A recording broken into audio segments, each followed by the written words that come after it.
What's up, guys? Eric here with driverlineup.com, world's okayest steering wheel holder, hanging out with the little one. She's panting a lot because we went out and played BALL, and it's hot. So anyways, I want to get a quick video up for you guys. I have to be very careful with this video because social media doesn't like us talking about a lot of stuff. You guys know what I'm talking about.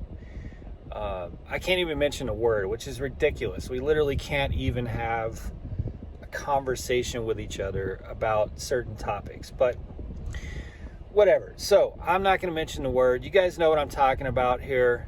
And I'm not going to take a position. You don't have to report this video. I'm not saying anything's right or wrong or left or right or any of that stuff. I'm just giving you the facts that have come out through Prime regarding something everybody's very well aware of right now, that Tyson Foods, which is a huge customer of ours, of Prime Inc.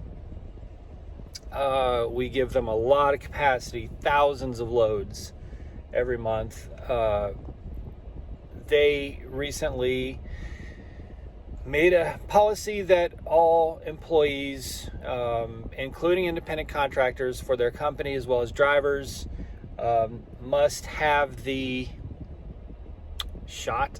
I'm trying to think of a word here. It's so ridiculous that I can't even have this conversation on social media. Anyway, mandating that it's a requirement or you lose your job. Now, this has been hugely controversial. We actually have a family member who drives for Tyson, who is this. I'll just tell you, it's a problem. Okay. So anyway, it's been floating around social media the last couple days. Documents that have been handed to, allegedly, I don't know this for a fact, but according to the pictures and allegedly, documents that have been handed to Prime drivers as they're checking in at Tyson facilities that say, hey, by September or whatever, October or whatever, you have to have the shot in order to pick up a load or enter a Tyson facility. So this has obviously caused a bit of a rift in the continuum, in the time-space continuum, I guess you could say. And so Prime actually came out and made a, what I think is a pretty powerful proclamation on the matter. She's trying to get out of the way here. As of Friday morning, it was Friday afternoon, the message came out on the Prime app, and I'm going to paste the message verbatim in the description below in this video so you can read it verbatim, because I'm going to paraphrase for this video, but I'll paste the message verbatim.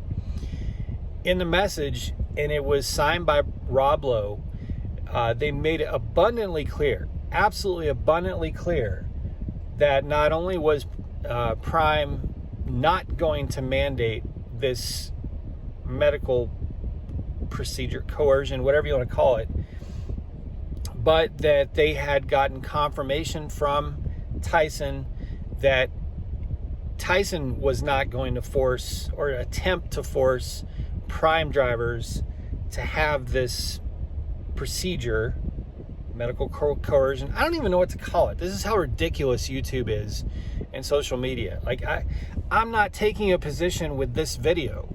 I don't know why I can't even, anyway. Oh, it drives me crazy, you guys. Drives me crazy. Anyway, so Prime has apparently gotten on the phone with Tyson. I don't know what that call went like. I would imagine it was like, look, this is going to cause a lot. Like, this would cost Tyson tremendously. You cannot cut off potentially one of your largest refrigerated carriers. And so, there was apparently a pretty serious conversation that happened there. and Prime was able to get confirmation. So if you're wondering, for the foreseeable future, there is no mandate coming for Prime drivers to have a certain medical documentation to get into a Tyson facility and get a load. Now, they did say in some circumstances, and again, that message is verbatim down below, they did say that in certain circumstances, you may not be able to leave your truck, but it did say that they would treat us with dignity. That's a quote from the message. And that we would be allowed to use facilities. That's a quote from the message, or we should be. So there you have it. Prime has apparently taken a pretty strong stance in that. They did reiterate without question, like there's no gray area in the message. It was strongly reiterated that a mandate would not be happening via Prime for its drivers. So take that for what you will. I figured I would let you guys know. I know most Prime drivers, you probably saw the message in the app, but just in case you didn't, and for anyone who's not a Prime driver, I know we had questions. Jen and I were getting text messages from some that are on their way to Prime asking how this is, how it's going down. And that's where it's at. And again, the message came from Rob Lowe, and he unequivocally stated in that message that drivers would not have the mandate or wouldn't be mandatory, and that drivers going to Tyson facilities would not have to deal with documentation or proof or anything like that to get into facilities. So there it is. So let it be written, so let it be done. Hope this was helpful, you guys. Thanks so much. Be safe, make good decisions, and as always, drive to thrive. Talk to you soon.